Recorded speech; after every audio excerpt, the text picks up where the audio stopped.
अस्सलाम वालेकुम मेरे समझदार पाकिस्तानियों। मेरा नाम रेहान तारिक है और आप मेरा यूट्यूब चैनल और फेसबुक पेज देख रहे हैं। करोड़ हाथ दरूद आक़ाए दो जहां नबी मेहरबान मोहम्मद मुस्तफ़ा सल्लल्लाहु अलैहि वसल्लम पर। इस दुआ और इस उम्मीद के साथ इस व्लॉग का आगाज़ करते हैं कि अल्लाह रब्बुल इज़्ज़त इस मुल्क के फैसला साजों के दिलों में समझदार पाकिस्तानियों के लिए नरमी पैदा कर दे।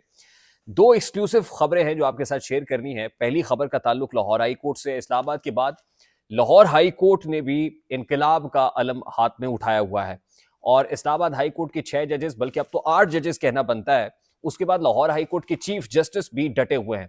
ये वही चीफ जस्टिस हैं शहजाद मलिक साहब, जिनकी elevation supreme court of Pakistan में होने वाली है, जिस मुतालिक जुडिशल कमीशन इजलास में सिफारिश की गई थी कि इनको एलिवेट करके सुप्रीम कोर्ट लाया जाए।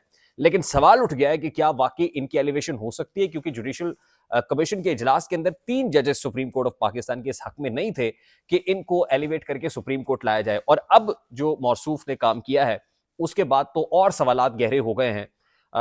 तासुर मजीद तकवीत पकड़ रहा है कि इनकी एलिवेशन हो भी पाएगी या नहीं हो पाएगी। तो ऐसा क्या किया है chief justice Lahore high court ने, मैं आपके सामने पेश करूंगा। और उसके बाद आमिर फारूक साहब जो chief justice Islamabad high court है, जिनको किसी जमाने में पाकिस्तान तहरीक इंसाफ टाउट जज भी कहती थी, मैं रऊफ हसन साहब को अगर रेफर करूं, लेकिन आमिर फारूक साहब भी लगता है कि 6 जजेस की रविश पर ही हैं और वो भी इनकलाब का अलम हाथ में थामे हुए हैं। आमिर फारूक साहब ने आज जो ऑर्डर इशू किया है वो भी, उसकी डिटेल्स भी आपके साथ शेयर करूंगा। और आज एक स्टोरी जापानी न्यूज़पेपर से मुतालिक है।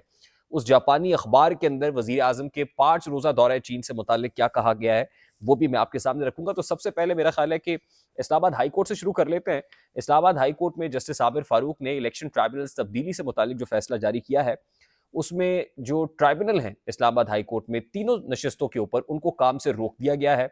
स्टे ऑर्डर जारी कर दिया गया है, इस पर स्टे आ गया है। लेकिन उसके साथ साथ एक जो अहम मामला है वो ये है कि पाकिस्तान मुस्लिम लीग नून के, मैं साबिक एमएनए कहूंगा क्योंकि इस वक्त तो वो एमएनए नहीं है as far as election tribunals are concerned, और वो पिटिशन लेकर भी मामला वहां पर गया हुआ है। तो अब क्योंकि जस्टिस आमिर फारूक ने नून लीग के अंजुम अकील खान को 24 जून को जाती हैसियत में तलब किया है, और जस्टिस आमिर फारूक साहब ने ऑब्जर्व किया है कि ट्राइब्यूनल्स की तब्दीली से मुतालिक जो दरखास्त इलेक्शन कमीशन ऑफ पाकिस्तान को लिखी गई, जब वो दरखास्त जस्टिस साहब ने पढ़ी तो उसके अंदर तो वाज़ेह तौर पर यह तासुर उभरा कि जो जस्टिस तारिक महमूद जहांगीरी हैं, जो ट्राइब्यूनल के सरबराह थे, उनसे मुतालिक जो बातें की गई वो बड़े डेरोगेटरी रिमार्क्स थे, वो बड़े तौहीन आमेज रिमार्क्स थे जो अंजुम अकील खान की दरखास्त जो इलेक्शन कमीशन को लिखी गई ट्राइब्यूनल की तब्दीली से मुतालिक उसमें कहे गए। और हाई कोर्ट के एक सीनियर जज, एक सिटिंग जज, ऑनरेबल जज से मुतालिक इस तरह के अल्फाज इस्तेमाल करना तौहीन अदालत के ज़ुमरे में आता है।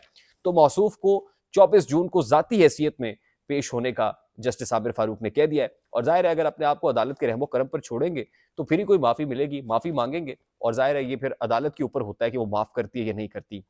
तो आप समझ लीजिए कि कंटेम्प्ट प्रोसीडिंग्स जनाब के अगेंस्ट इनिशिएट हो गई हैं, और अगर कंटेम्प्ट लग जाती है तो फिर तो जाहिर है आप डिस्क्वालीफाइड है, फिर आप सजा याफ्ता हैं, फिर आप इलेक्शन नहीं लड़ सकेंगे, आप वैसे ही नाअहल हो जाएंगे। तो ये एक बहुत बड़ी तलवार है जो लटक रही है इस वक्त पाकिस्तान मुस्लिम लीग नून के कैंडिडेट अंजुम अकील खान के ऊपर। यानी एक तरफ इलेक्शन कमीशन ऑफ पाकिस्तान है, दूसरी तरफ इस्लामाबाद हाई कोर्ट है।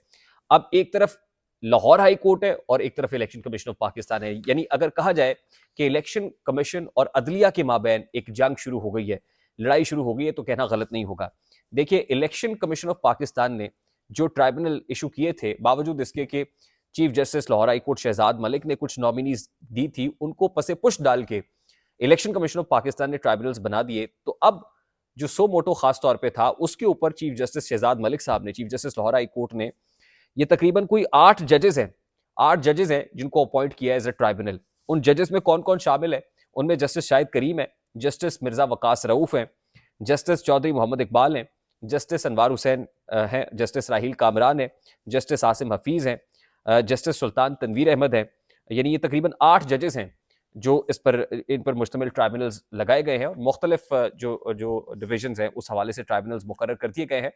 यानी लाहौर हाई कोर्ट के चीफ जस्टिस का ये जो कंडक्ट है, उन्होंने इलेक्शन कमीशन के उस फैसले को उठा के रद्दी की टोकरी में फेंका है और नए जजेस अपॉइंट कर दिए हैं। अब इलेक्शन कमीशन क्या करेगा? जाहिर है इलेक्शन कमीशन को इस्लामाबाद हाई कोर्ट से भी टफ टाइम मिल रहा है, लाहौर हाई कोर्ट से भी टफ टाइम मिल रहा है। और इलेक्शन कमीशन के पीछे कौन है पता है आपको? फैसला साज है, वो है जो फॉर्म 45 वालों को एक्चुअली अब रेस्क्यू कर रहे हैं, फॉर्म 47 को इनफैक्ट अब वो रेस्क्यू करने के लिए खड़े हुए हैं। पीछे पूरी की पूरी ताकतवर कुव्वतें हैं और इलेक्शन कमीशन ऑफ पाकिस्तान के अगेंस्ट आके जुडिशरी या हाई कोर्ट्स या जजेस अब खड़े हो गए हैं। तो अब ये एक नई जंग है जो आने वाले दिनों में हमें देखने को मिलेगी। उसके बाद इंपॉर्टेंट चीज ये है कि आज ही सुबह बल्कि रात का वाकया है, यूट्यूबर और सहाफ़ी इमरान रियाज खान को गिरफ्तार किया गया और उसकी डिटेल्स मैंने आज सुबह के व्लॉग में आपके साथ शेयर की थी। उस हवाले से कुछ वीडियोस भी आ रही हैं, पुराने क्लिप्स भी शेयर हो रहे हैं। ताहम वो अब रियासत की कस्टडी के अंदर है, तहवील में है। और इस हवाले से 2 रुकनी बेंच था जिसने कल फैसला दिया था, जस्टिस अरबाब मोहम्मद ताहिर पर मुश्तमिल और जस्टिस मियां गुल हसन औरंगजेब उसमें शामिल थे। और उन्होंने कहा था कि ये 8 जुलाई को वापस आके ज़ाती हैसियत में पेश हो जाएंगे, यकीन दहानी कराइए, इसलिए इनको रोका ना जाए, इनको जाने दिया जाए। ये डिवीजन बेंच था जिसका फैसला था। अब आज तो उस डिवीजन बेंच ने कोई कार्रवाई नहीं की इस अरेस्ट के ऊपर। अब आज का दिन तो गुजर गया। कल हमारी मालूमात के मुताबिक जो कोर्ट रिपोर्टर है इन पर्टिकुलर इस्लामाबाद में, वो बता रहे हैं कि जस्टिस अरबाब ताहिर कल छुट्टी पे होंगे, यानी कल भी डिवीजन बेंच नहीं हो सकता और फ्राइडे आ जाएगा। जुमे के रोज वैसे डिवीजन बेंच नहीं होता। कोर्ट रिपोर्टर बताते हैं कि इस्लामाबाद में जुमे के दिन जो है इस्लामाबाद हाई कोर्ट में डिवीजन बेंच नहीं होता। तो अगर नहीं होगा तो नेचुरली इस हफ्ते तो फिर ये दरखास्त नहीं लगेगी, फिर ये दरखास्त चली जाएगी अगले हफ्ते। तो इस हफ्ते तो इमरान रियाज खान के केस से मुतालिक जो प्रोसीडिंग्स है वो आगे बढ़ती हुई नजर नहीं आ रही और नेचुरली अब अगले हफ्ते चली जाएंगी। लेकिन अगला हफ्ता जो जिसका आगाज होने जा रहा है वो बड़ा क्वाइट होगा।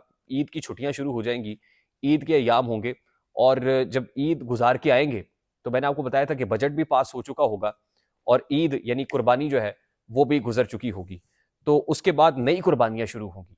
फिर एक आपको एक हुकूमत का, मुक्तदरा का, इस्टेब्लिशमेंट का एक नया रूप दिखाई देगा।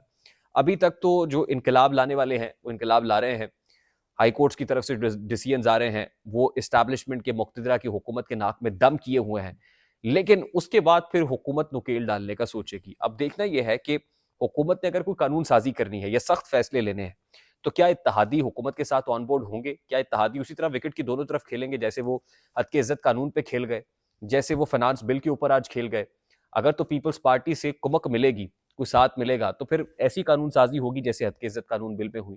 वो वीपीएन लगाना हो, वो फायर वॉल लगानी हो, वो कोई साइबर सिक्योरिटी की कोई कोई एजेंसी, कोई इदारा बनाना हो, वो गिरफ्तारियां करनी हो, वो इमरान खान पर नए मुकदमात बनाने हो, वो इमरान खान के सोशल मीडिया हैंडलर्स को, सोशल मीडिया टीम के ऊपर क्रैकडाउन करना हो, पकड़ धकड़ हो, वो 9 मई के मजीद केसेस बनाने हो, वो अदालत से मिलिट्री कोर्ट में जो ट्रायल वाला मामला है उस पर जो स्टे है, सस्पेंशन है, उसको बहाल कराना हो, या वो जजेस जो इनकलाब लाने की बात कर रहे हैं उन जजेस को फारिग करना हो और पीसीओ के तहत नए जजेस अपॉइंट करना हो। ये बड़े सख्त फैसले हैं और इन सख्त फैसलों में जो पॉलिटिशियंस होते हैं और पॉलिटिकल पार्टीज होती हैं, जाहिर है उनके पॉलिटिकल स्टेक्स होते हैं। तो क्या वो ये फैसले करेंगी? इस्टेब्लिशमेंट के तो जो भी स्टेक्स हैं उनकी अपनी बात है, लेकिन क्या सियासी जमातें ये करने का मुतामिल हो सकती हैं, सोच भी सकती हैं? ये सोचने की बात है। आई होप मेरी बात आप तक पहुंची होगी। अगर पहुंच जाए तो वीडियो को लाइक और शेयर करना मत भूलिएगा। चैनल पे नए तो चैनल को सब्सक्राइब कर लीजिएगा, बेल आइकन जरूर दबाइएगा। मुझे रेहान तारिक को इजाजत दीजिए, अपना बहुत सारा ख्याल रखिएगा। अस्सलाम वालेकुम।